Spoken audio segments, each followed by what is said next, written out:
એના સ્ટુડિયો પરથી અને તમામ વિશ્લેષણ આપણે કરતા રહીશું. આગળ આપણે તમામ બાબતોથી અવગત કરીશું, પણ તે પહેલા અત્યારના જે સમાચાર આવી રહ્યા છે તેની પર નજર કરીએ. આફતનો વરસાદ.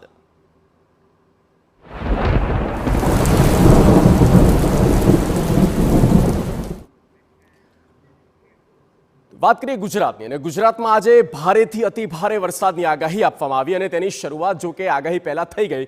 વધુ એક આગાહી છે, ગુજરાત પર એક સાથે બે વરસાદી સિસ્ટમ સક્રિય થઈ છે અને આ બે વરસાદી સિસ્ટમ અનેક વિસ્તારોમાં અતિ ભારે વરસાદ લાવશે. હજી પણ આગાહી છે, રાજ્યમાં પવનની ગતિ 60 થી 70 કિલોમીટર પ્રતિ કલાકની રહેવાની છે.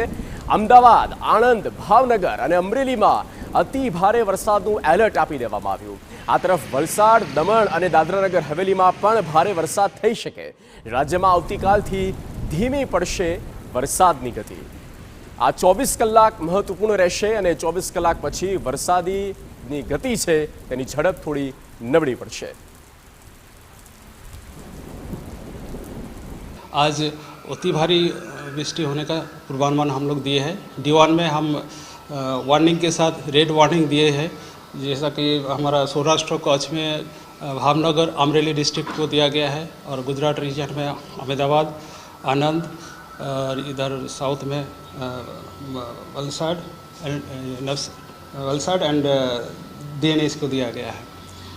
और हमारा जो इसमें जो इसलिए हम लोग रेड वार्निंग दे रहे हैं, इसमें हमारा रेन थंडरस्टॉर्म रहेगा विथ लाइटनिंग. विंड स्पीड जो रहेगा 60 to 70 किलोमीटर प्रति घंटा में गस्टिंग के साथ. और आइसोलेटेड जो जहाँ रेड वार्निंग दिया हुआ है, आइसोलेटेड जगह में भावनगर, अमरेली में तो एक्सट्रीमली हैवी रेनफॉल का वार्निंग है.